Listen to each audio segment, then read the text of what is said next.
Guys ಇವತ್ತ ನನಗ ನಂದು ಲೈಫ್ ಇಂದು ಒಂದು ಬೆಸ್ಟೆಸ್ಟ್ ಮೂಮೆಂಟ್ ಇತ್ತು ನೋಡ್ರಿ. ನನ್ನ ಲೈಫ್ನಾಗ ನನಗ ಕಂಟೆಂಟ್ ಕ್ರಿಯೇಟರ್ ಆಗದ, ಬಟ್ ನನ್ನ ಪೇರೆಂಟ್ಸ್ ಹೆಂಗ್ ಕನ್ವಿನ್ಸ್ ಮಾಡ್ಬೇಕಂತ ಇನ್ನ ಬಿ ಗೊತ್ತಿದ್ದಿಲ್ಲ ನೋಡ್ರಿ. ಇವತ್ ಏನೇ ಆಗ್ಲಿ ನನ್ನ ಪೇರೆಂಟ್ಸಿಗೆ ನಾ ಸ್ವಲ್ಪ ಮಾತಾಡ್ಬೇಕಂತ ಕುಂತಿದ್ ನೋಡ್ರಿ. ನನ್ನ ಪೇರೆಂಟ್ಸಿಗೆ ನಾ ಹೆಂಗ್ ಕನ್ವಿನ್ಸ್ ಮಾಡ್ಬೇಕಂತ ನನಗೆ ಗೊತ್ತಿದ್ದಿಲ್ಲ ನೋಡ್ರಿ. ಅಂತೂ ಇಂತೂ ನಾ ಒಂದು ಧೈರ್ಯ ಮಾಡಿ ನಮ್ಮ ಪೇರೆಂಟ್ಸ್ ಮುಂದೆ ಹೋಗಿ, ಪಪ್ಪ ನಾ ಇದು ಮಾಡ್ಬೇಕಲ್ಲಕತ್ತೀನಿ, ಹಿಂಗ್ ಇರ್ಬೇಕಲ್ಲಕತ್ತೀನಿ, ಹಿಂಗ್ ಆಗ್ಬೇಕಲ್ಲಕತ್ತೀನಿ ಅಂತ ಅವ್ರ ಮುಂದೆ ಒಂದು ಮಾತು ಇಟ್ಟು ನೋಡ್ರಿ. ನಮ್ಮ ಪೇರೆಂಟ್ಸ್ ಮುಂದೆ ನನಗ ಇದು ಒಂದೇ ಮಾತಾಡ್ಲಕ್ಕ ನನಗ 5 ವರ್ಷ ಹೋಗ್ಯದ ನೋಡಿ. ಇದು 5 ವರ್ಷನಾಗ ನಾ ಸ್ವಲ್ಪ ಮಂದಿಗೆ ಹುಚ್ಚಿ ಬಿ ಕಾಣಕತ್ತಿದ್ಬೋದ್ರಿ. ಯಾಕಂದ್ರ ನನ್ನ ಲೈಫ್ನಾಗ ನಾ ಎಷ್ಟು ಯೂಟ್ಯೂಬ್ ಚಾನಲ್ ತೆಗಿದೀನಿ, ಎಷ್ಟು ಇನ್ಸ್ಟಾಗ್ರಾಮ್ ಚಾನಲ್ ತೆಗಿದೀನಿ ಅದು ನನಗೆ ಗೊತ್ತದ. ನನ್ನ ಲೈಫ್ನಾಗ ಇದು ಮೂಮೆಂಟ್ ನನಗ ಬಹಳ ಇಂಪಾರ್ಟೆಂಟ್ ಅದ ನೋಡ್ರಿ. ಯಾಕಂದ್ರ ಇದು ಬಹಳ ಇಮೋಷನಲ್ ಮತ್ತ ಒಂದು ಹ್ಯಾಪಿನೆಸ್ ಬಿ ಅದ ನೋಡ್ರಿ ನನಗ. ಗೈಸ್ ನಮ್ಮ ಪಪ್ಪ ಹೇಳಿದು ಒಂದೇ ಮಾತ್ರಿ, ಏನ್ ಬಿ ಮಾಡು ಚಂದ ಬದುಕು ಅಂತ ಇದು ಒಂದೇ ಮಾತಾಡಿದ್ರಿ.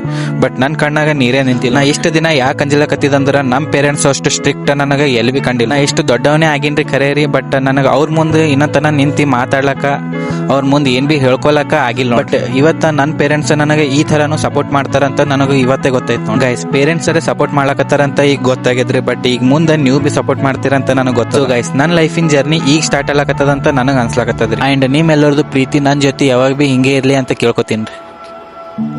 ಸೊ ಗೈಸ್ ಇವತ್ತಿನ ವಿಡಿಯೋದಾಗ ಇಷ್ಟೇ ಅಂತ ಹೇಳ್ತೇನೆ. ನೆಕ್ಸ್ಟ್ ವಿಡಿಯೋದಾಗ ಮತ್ತೆ ಸಿಗಮ್ರಿ. ನಮಸ್ಕಾರ.